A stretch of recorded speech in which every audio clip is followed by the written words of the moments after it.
Mr. Speaker, thank you very much for giving me this opportunity. Mr. Speaker, we are going to be making very fundamental changes into our system of government that will impact on generations to come.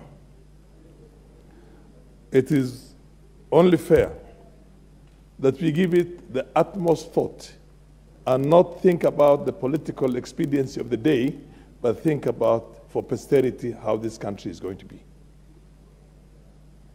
Mr. Speaker, I had said this somewhere else.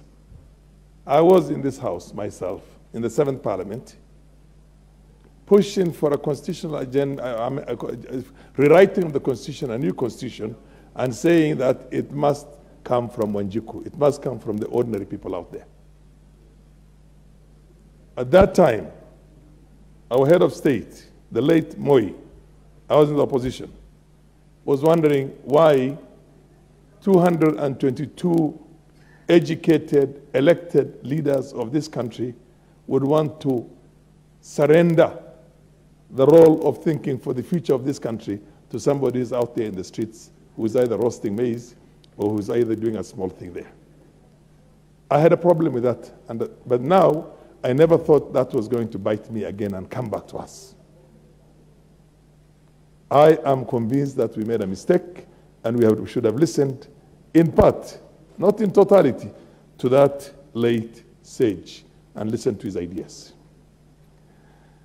None of the American 37 constitutional amendments that were done in the US did require a referendum. Personally, I am convinced, by and large, except in matters that touch on very pertinent issues in 255 of the, I think 255 of the Constitution, this House has the capacity and the powers to amend any Constitution and do a lot of work on the Constitution. When we were trying to put this Constitution together, rewrite it,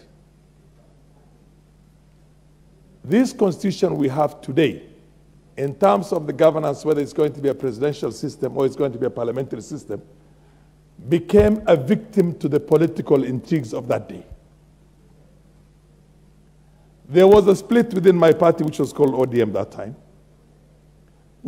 and then there was this other group which had advocated for a devolution that was going to be 13 or 14 different regions in the country, based pretty much on the way the provinces were then, plus a few provinces that were super big and that were going to be split into 3 or 2.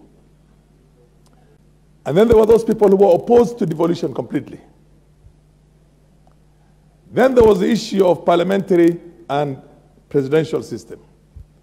Both of them became victims to the political intrigues of that time, where there was a lot of political infighting, both within ODM and also other centers. Mr. Speaker, we had a system that was a hybrid of a presidential system and a parliamentary system. We had a president who had a constituency, and people went and voted for their president of choice. But that president came in here to be sworn in as the MP for Odaya, as the MP for Baringo Central, as the MP for whatever he wanted. And if he failed to secure the presidential votes, he will still come to the parliament as a member of parliament for that constituency and lead the opposition from here. Lead the opposition from here. We had a system in which the ministers were from parliament. And because they were from parliament, we could censure them. I remember one day sitting on that chair, Mr. Speaker, and I sent 8 ministers out of the House because they did not come up with satisfactory answers that is, in the opinion of the House, and in my opinion also, satisfactory and befitting their status in the country and the manner in which they should represent, how Kenyans should be governed. And I told them, you're not going to transact any more business until you come up with answers that are going to satisfy this House. And the president told them, do you know what you have done, you people? When this kind of thing happens, that government resigns. That is a censure motion on the government because you did not do your job right. And Kibaki warned his own ministers and told them, you go to Parliament, Parliament is supreme, Parliament has got that, you must attend to the issues on Parliament and act accordingly and fast enough on issues that are raised by members of Parliament. Today, you have ministers who we don't even know their names. I don't know most of them their names now. And during our time when we were growing up, people like the MP for Kwanza, who is an old guy like me, although he pretends to be young and dyes his hair. You remember we used to have all the ministers, cabinet ministers in primary school on our own walls there. And we knew all the names of all the ministers in the country. And you knew the ordinary person out there in the village knew if they had issues with education, that minister must do something better than he's doing now. And when the delegations come to Gatundu, the ordinary people used to come and complain about such and such minister is sleeping on his job. We have a problem in education. We have a problem in roads and infrastructure. We have a problem in public works. We have a problem in local government. And that is why the late Mudavadi was such a famous guy. He was bigger than life because local government is the area where all the country was represented. Municipalities, county councils, town councils, urban councils. My position is, we cannot bring in 20 strangers into the house and call them ministers that you have no powers to censure them. You can't tell them get out of the house and don't come back to this house until you're able to do your job right. How are you going to censor a minister who does not come with a satisfactory answer here? A minister who's sleeping on the job. Based on the proceedings of the house at that time, I think what we need to do is that we have to admit that we made certain mistakes.